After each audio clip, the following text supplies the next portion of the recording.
Welcome. These are challenging times for our profession, none more so than for TWAR members right now.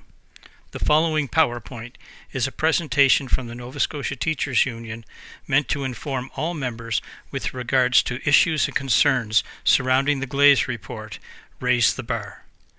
These are NSTU reality checks. The timeline for the Glaze Report goes as such. The report was released on Tuesday, January 23, 2018.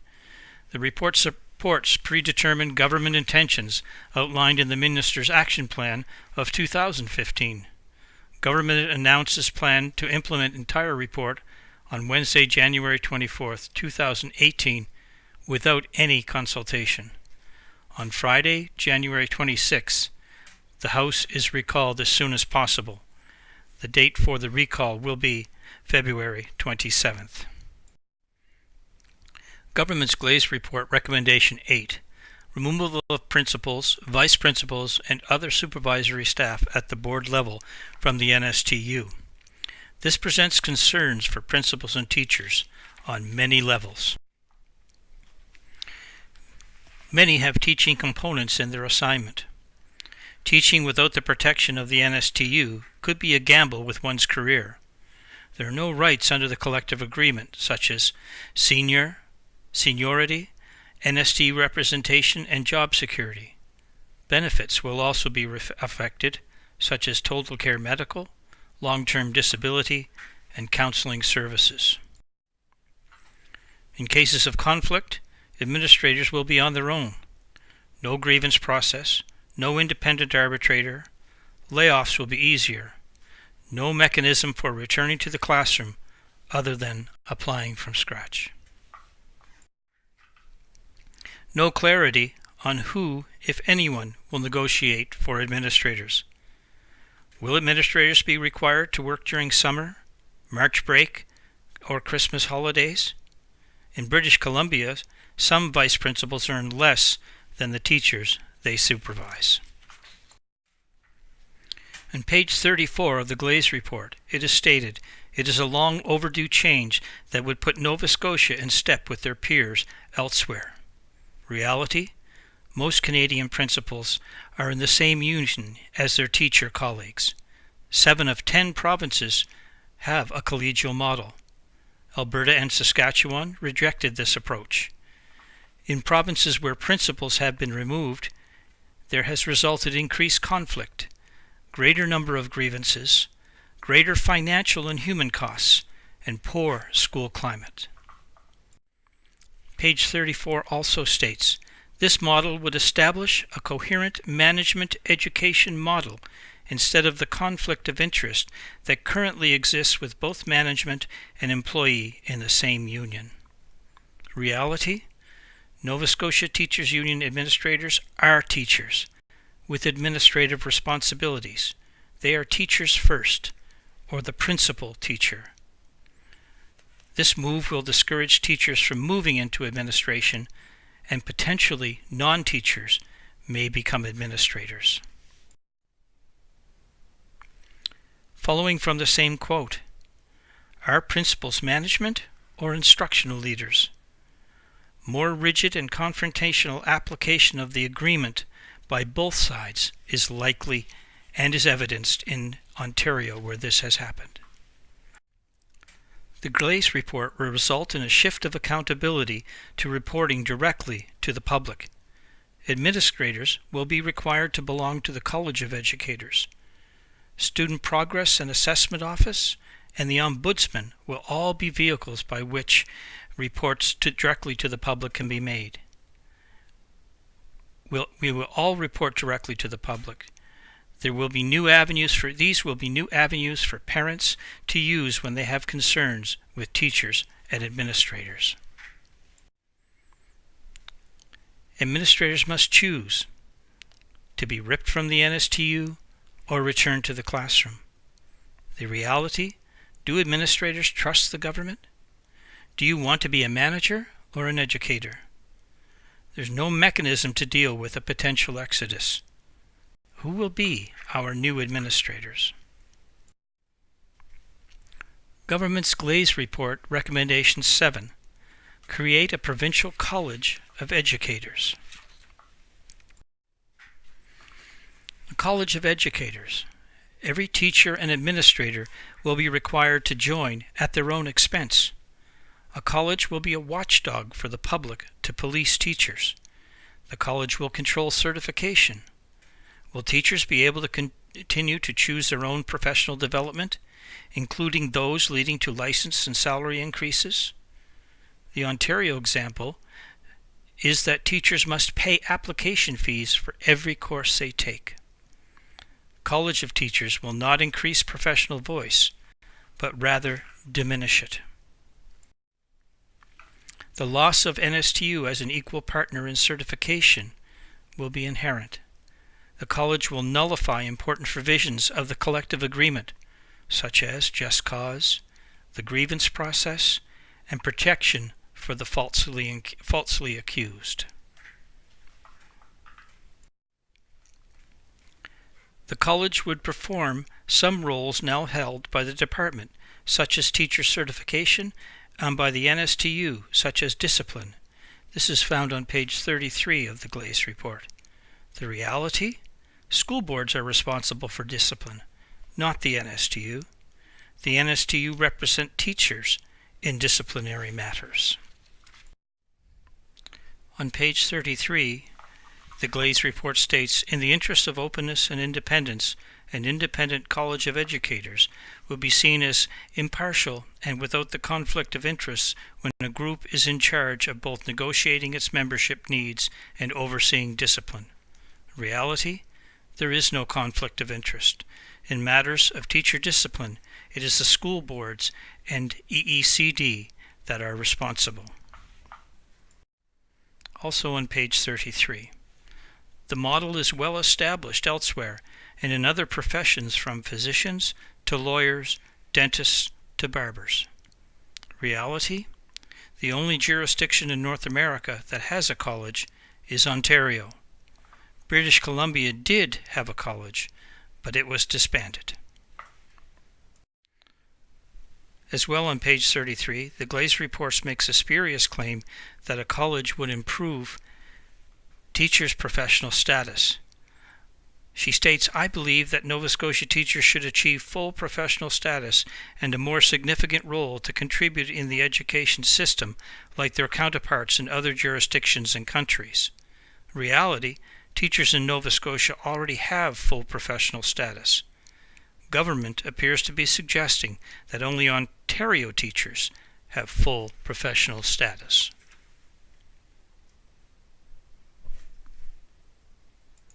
Professional status.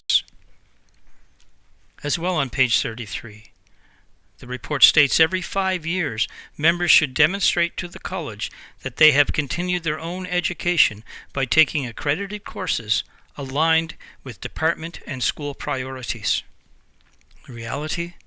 The Education Act requires that a teacher demonstrates 100 hours of professional development every 4 years. Continuing.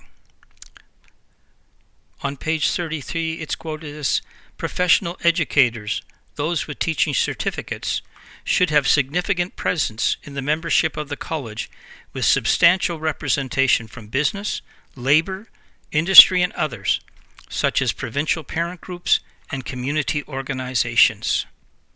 Reality? Self-governing professional bodies are not governed with substantial representation from other professions. The impetus for the creation of other professional colleges comes from within the profession, not from without.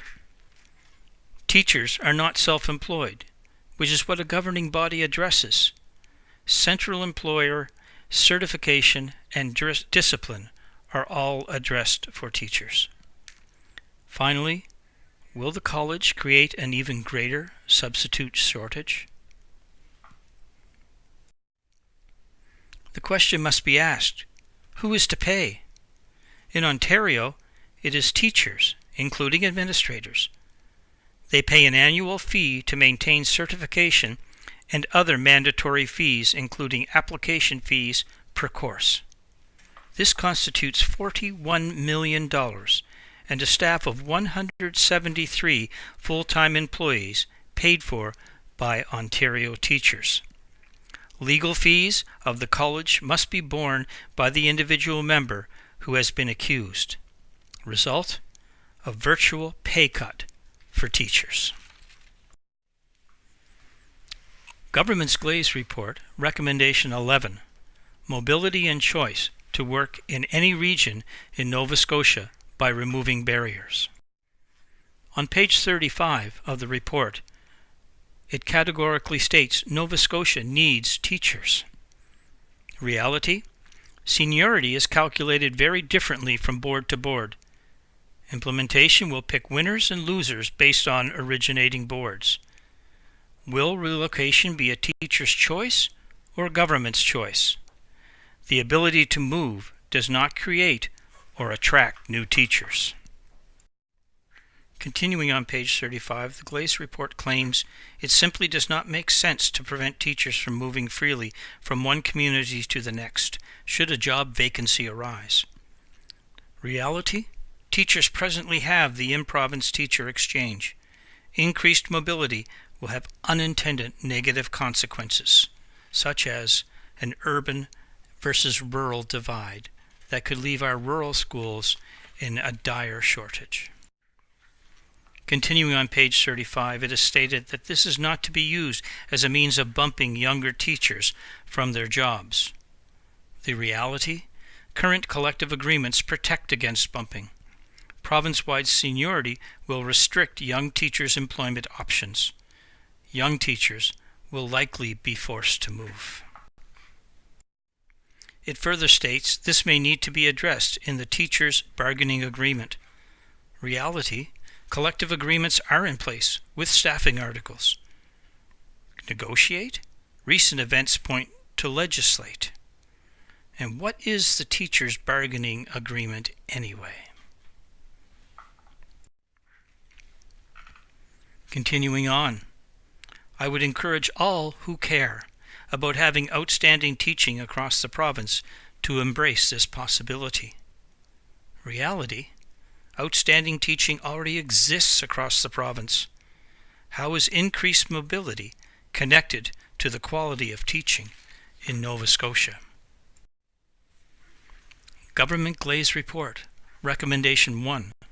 Shift from a system of 9 disconnected silos to one coherent, aligned model focused on student learning and achievement.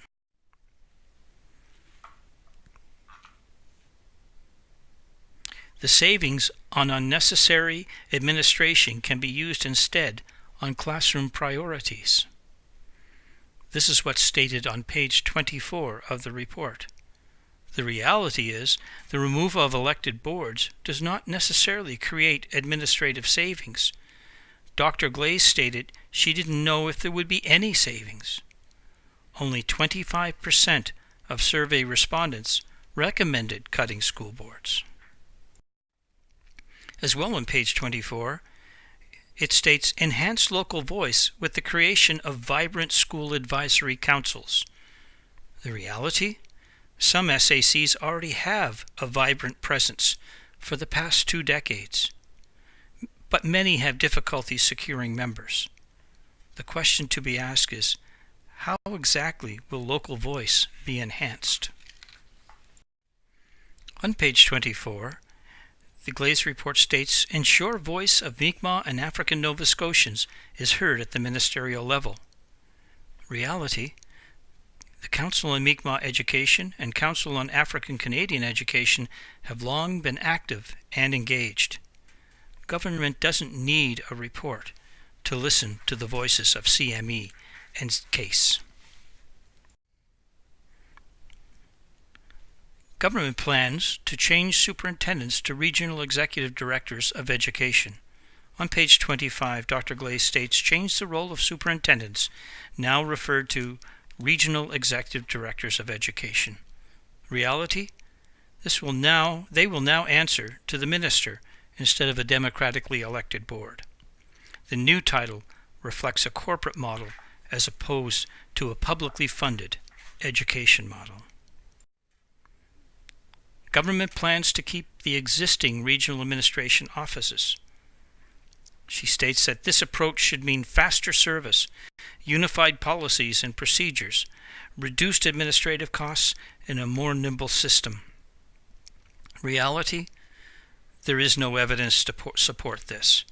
Past amalgamations have not resulted in more nimble systems.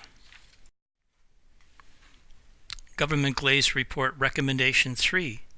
Move teaching support specialists out of regional education offices. It is stated on page 31, currently there are more than 100 teaching support specialists in regional offices whose main roles have evolved into too much paperwork, data entry, and administration through no fault of their own. The reality is, government doesn't need a report to decrease these things. Classroom teachers have the same challenges.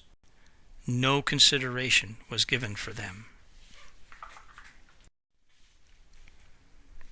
Government plans to have teaching support specialists in classrooms 4 days out of 5. On page 31, she advocates a 5th day for office work. In fairness, 20% preparation time for classroom teachers would then be appropriate. Government's Glaze Report Recommendation 4, encourage cross-fertilization between the department and schools. On page 31, Dr. Glaze advocates 2 to 3 year secondments, appointments, or exchanges to avoid the view from Halifax. Reality? Implementation may impact on other bargaining units, and EECD already has province-wide representation. Also on our radar is Recommendation 12, PD directly tied to teaching standards and government priorities. What does this mean for Article 60? On October conference, will teachers maintain freedom to identify and select PD appropriate to their needs and desires? Certification upgrades, will they be available at all? Will permission from the manager be required? Recommendation 14, Independent Student Progress Assessment Office. Independence likely means reporting to public and separation from teachers doing the work on the ground. Will we see more standardized tests, more emphasis on data, and even less emphasis on teacher-created assessment?